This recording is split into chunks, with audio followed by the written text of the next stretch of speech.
Hello everyone, स्वागत है आप सभी का नॉलेज वेब सीरीज में। दोस्तों, प्रीवियस एपिसोड में मैंने आपको बताया था कि किस तरह से हम नो से रिलेटेड स्टेटमेंट के कंक्लूजन्स को, आंसर्स को फाइंड आउट कर सकते हैं। और आज के इस एपिसोड में हम बात करेंगे ओनली से रिलेटेड स्टेटमेंट के बारे में।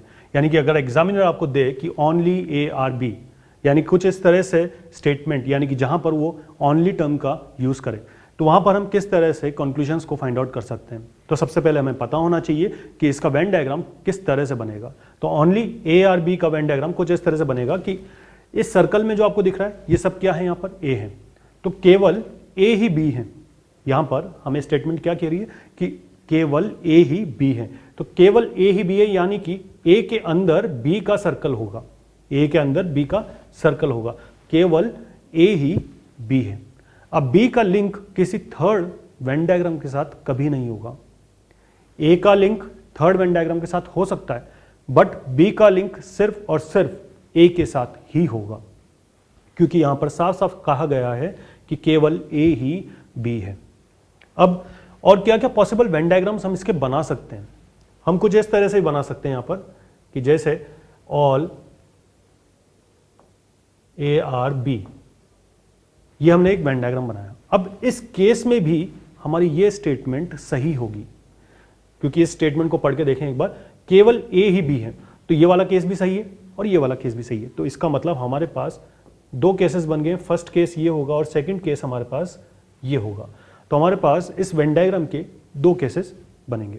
अब हम समझते हैं कि हमारे पास जब डेफिनेट कंक्लूजन्स होंगे तो उन कंक्लूजन्स को हम कैसे फाइंड आउट करेंगे। अब क्योंकि इस स्टेटमेंट के ऊपर हमारे पास दो केसेस हैं, यानी कि दो तरह के वेन डायग्राम हैं। जब भी हम एग्जाम में क्वेश्चन सॉल्व करेंगे तो हम सिर्फ एक ही वेन डायग्राम बनाएंगे, यानी कि एक स्टेटमेंट का सिर्फ एक ही वेन डायग्राम बनाएंगे, जो कि स्टैंडर्ड वेन डायग्राम होगा। ये जो वेन डायग्राम मैं यहाँ पे बनाता हूँ, ये सिर्फ आपको समझाने के लिए मैं बना रहा हूँ, क्योंकि हमें एग्जाम में किसी एक स्टेटमेंट के ऊपर 3 या 2 वेन डायग्राम नहीं बनाने। हम सिर्फ एक ही वेन डायग्राम से सारे क्वेश्चंस को सॉल्व कर लेंगे। हम ज़्यादा वेन डायग्राम नहीं बनाएंगे। ये सिर्फ आपको मैं समझाने के लिए यहाँ पर एक एक्स्ट्रा वेन डायग्राम यहाँ पे बनाता हूँ, ताकि आप समझ सकें। तो इसके पॉसिबल दो तरीके बन सकते हैं वेन डायग्राम, लेकिन जब हम क्वेश्चन करेंगे तो सिर्फ हम स्टैंडर्ड वेन डायग्राम से ही सॉल्व कर लेंगे। ये मैं आपको समझाऊंगा हमारे क्वेश्चंस वाले एपिसोड में, जहां पर हम हर तरह के क्वेश्चंस को सॉल्व करेंगे। तो डेफिनेट कंक्लूजन है हमारे पास ऑल ए आर बी, सभी ए बी हैं। क्या ये फर्स्ट केस में हमारे पास सही है? ऑल ए, क्या सारे ए बी हैं? जी नहीं, यहां पर सभी बी ए हैं बट सारे ए बी नहीं है, तो ये वाला केस हमारा गलत होगा। सेकंड वाले केस में देखते हैं, क्या ऑल ए आर बी यहां पर सही है? जी हाँ, यहां पर ये सही है, क्योंकि यहां पर सारे ए बी हैं या सारे बी ए हैं, तो यहां पर ये सही है। तो ओवरऑल आउटकम आपका गलत होगा, क्योंकि एक गलत है और एक सही है। और दोनों केसेस में, यानी कि अगर ये दोनों केसेस में सही आता है तब जाके आपका ओवरऑल आउटकम सही माना जाएगा। और अगर किसी एक केस में भी अगर ये गलत आ गया तो आपका ओवरऑल आउटकम गलत होगा। लेकिन ये बात सिर्फ डेफिनेट कंक्लूजन्स पे लागू होती है, पॉसिबिलिटी वाले केसेस में ऐसा नहीं होगा। अब ऑल बी आर ए, सभी बी ए हैं। क्या सारे बी ए हैं यहाँ पे? यस, फर्स्ट केस में सारे बी ए हैं। सेकंड केस में देखते हैं, क्या सारे बी ए हैं? यस, ऑल बी आर ए, तो यहाँ पर भी ये सही होगा। तो इसका मतलब क्या हो गया, यहाँ पर भी ये सही माना जाएगा। तो आपका ओवरऑल आउटकम क्या होगा? यहाँ पे ओवरऑल आउटकम आपका सही होगा। अब बात करते हैं सम ए आर बी, कुछ ए बी हैं। क्या यहाँ पर कुछ ए बी हैं? यस, यहां पर हमारे पास कुछ ए बी हैं। अब यहां पर देखते हैं, क्या यहां पर है सम ए आर बी? यहां पर सारे ए बी हैं। यहां पर अगर सारे ए बी हैं तो ऑब्वियस सी बात है कि कुछ ए बी होंगे, तो ये सही होगा। तो ओवरऑल आउटकम आपका क्या होगा? यहां पर आपका ओवरऑल आउटकम सही माना जाएगा। सम बी आर ए, कुछ बी ए हैं। क्या सम बी आर ए हैं? यहां पर हमें क्या दिख रहा है कि यहां पर तो सारे बी ए हैं। अगर सारे बी ए हैं तो ऑब्वियस बात है कि कुछ बी भी ए होंगे, यानी कि कुछ बी ए होंगे। तो आपका ये वाला कंक्लूजन भी आपका यहां पर सही होगा। अब देखते हैं कि सेकंड कंक्लूजन, यानी कि सेकंड केस में ये सही होगा या गलत होगा। Some B are A, second case में सम बी आर ए, यहां पर सारे बी ए हैं, तो ऑब्वियस बात है कि कुछ बी भी ए होंगे। तो इसका मतलब ये भी सेकंड में सही माना जाएगा। तो यहाँ पे आपका क्या हो जाएगा? ओवरऑल आउटकम आपका दोनों केसेस में सही माना जाएगा। Some A are not B, कुछ ए बी नहीं है। Some A, some part of A are not B. Yes, पहले वाले केस में हमें मालूम पड़ रहा है कि ए का ये वाला पार्ट बी नहीं हो सकता, ए का ये पिंक वाला पार्ट बी नहीं है। तो फर्स्ट केस में ये सही है, तो फर्स्ट केस में ये सही है। सेकंड केस में देखते हैं, सम ए आर नॉट बी, ए का कुछ पार्ट बी नहीं है, some A are not B. यहां पर तो हमें दिख रहा है कि सारे ए बी हैं। अगर सारे ए बी हैं तो फिर आपका ये वाला कंक्लूजन यानी कि ये वाला केस आपका गलत हो जाएगा, सेकंड वाला केस। तो अब इसका वेन डायग्राम ओवरऑल आउटकम क्या होगा? इसका ओवरऑल आउटकम होगा आपका गलत, क्योंकि एक सही और एक गलत है। Some B are not A, कुछ बी ए नहीं है, लेकिन वेन डायग्राम में तो हमें दिख रहा है कि सारे बी ए हैं, तो यहां पर आपका ये वाला केस गलत होगा।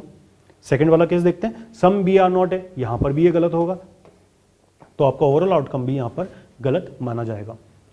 नो ए आर बी, कोई भी ए बी नहीं है, कोई भी ए बी नहीं है, तो ये गलत हो गया, क्योंकि दोनों केसेस में ए और बी के बीच में रिलेशन है, तो आपके ये दोनों केसेस में यहां पर ये गलत होगा, तो ओवरऑल आउटकम भी आपका गलत आएगा। नो बी आर ए, कोई भी बी ए नहीं है। अब क्योंकि आपकी स्टेटमेंट पॉजिटिव है और आपका कंक्लूजन नेगेटिव है, तो पॉजिटिव स्टेटमेंट नेगेटिव कंक्लूजन, तो आपके नेगेटिव कंक्लूजन हमेशा गलत होंगे। तो आपके फर्स्ट केस और सेकंड केस में ये फॉलो नहीं करेगा, क्योंकि ए और बी के बीच में यहां पर रिलेशन दिया हुआ है, तो आपका ओवरऑल आउटकम भी यहां पर गलत ही आएगा।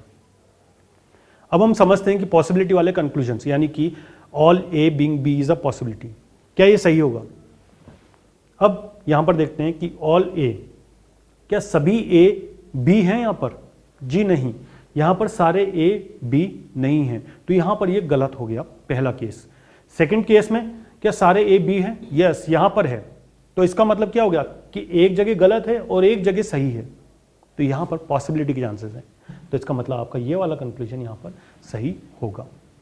All B being A is a possibility, सभी बी ए हों, क्या ऐसी संभावना है?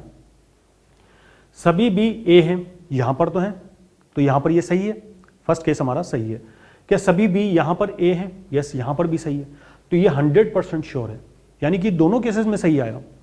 और मैंने आपसे कहा था, अगर कोई भी कंक्लूजन पॉसिबिलिटी वाला कोई भी कंक्लूजन आपका अगर 100% श्योर है, तो आपका वो कंक्लूजन गलत होगा, क्योंकि उसकी संभावना नहीं है, क्योंकि संभावना सिर्फ वहां पर होगी जब वो 100% श्योर नहीं होगा, और यहां पर तो ये 100% श्योर है कि ये सही है।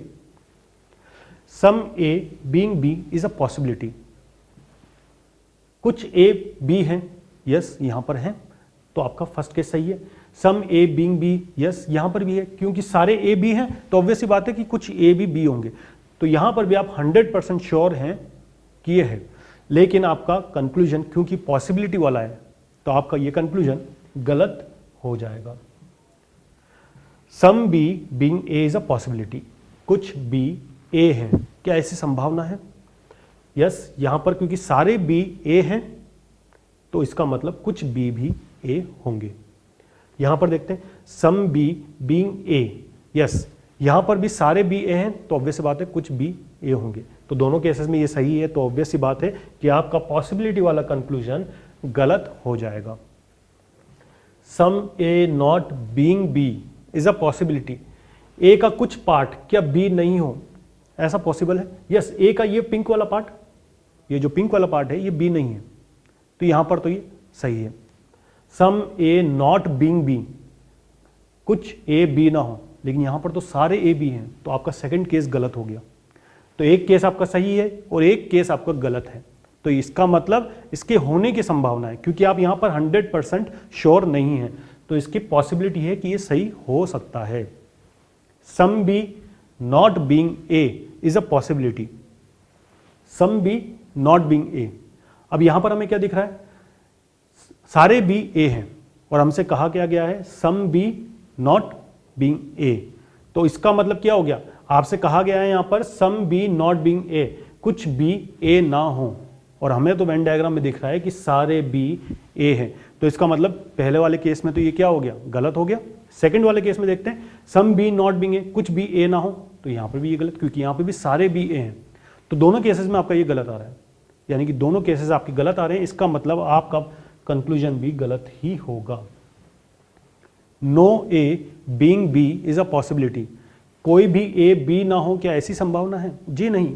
आपकी स्टेटमेंट पॉजिटिव है, कंक्लूजन नेगेटिव है, तो ऑब्वियस सी बात है आपके दोनों कंक्लूजन, नो वाले कंक्लूजन्स गलत ही होंगे, क्योंकि ए और बी के बीच में यहाँ पर रिलेशन है, इसलिए ये वाला कंक्लूजन आपका गलत हो जाएगा। यहाँ पर भी यही है कि नो बीइंग बी ए, यानी कि बी और ए के बीच में कोई रिलेशन नहीं, लेकिन हमें तो दोनों केसेस में दिख रहा है कि बी और ए के बीच में रिलेशन है, तो ऑब्वियस सी बात है कि ये आपका कंक्लूजन गलत हो जाएगा। तो इस तरह से हम ओनली से रिलेटेड के कंक्लूजन्स को फाइंड आउट कर सकते हैं। जहां पर अगर आपको स्टेटमेंट दिया हुआ है ओनली से रिलेटेड, तो आप इस तरह से कंक्लूजन्स को फाइंड आउट कर सकते हैं कि कौन सा कंक्लूजन आपका सही होगा या गलत होगा। अब हमने पिछले कुछ एपिसोड में समझा था कि किस तरह से हमारे पास 4 स्टेटमेंट एग्जामिनर हमें दे सकता है और उन 4 स्टेटमेंट्स के बिहाफ पे कितने तरह के कंक्लूजन्स हमसे पूछ सकता है। मैंने हर एक स्टेटमेंट को आपको डिटेल में यहाँ पे बताया कि कितने तरह के कंक्लूजन्स एग्जामिनर आपसे पूछ सकता है। अब नेक्स्ट एपिसोड में मैं आपको बताऊंगा कि किस तरह से हम अच्छे से अच्छे क्वेश्चन को भी बहुत इजीली, यानी कि सिर्फ एक ही वेन डायग्राम से हम उसको सॉल्व कर सकते हैं। हमें हर तरह के वेन डायग्राम बनाने की जरूरत नहीं होगी। तो ये बात मैं आपको बताऊंगा हमारे नेक्स्ट एपिसोड में, जहां पर मैं आपको समझाऊंगा कुछ क्वेश्चंस। तो आज के लिए बस इतना ही, तब तक के लिए देखते रहिए नॉलेज वेब सीरीज।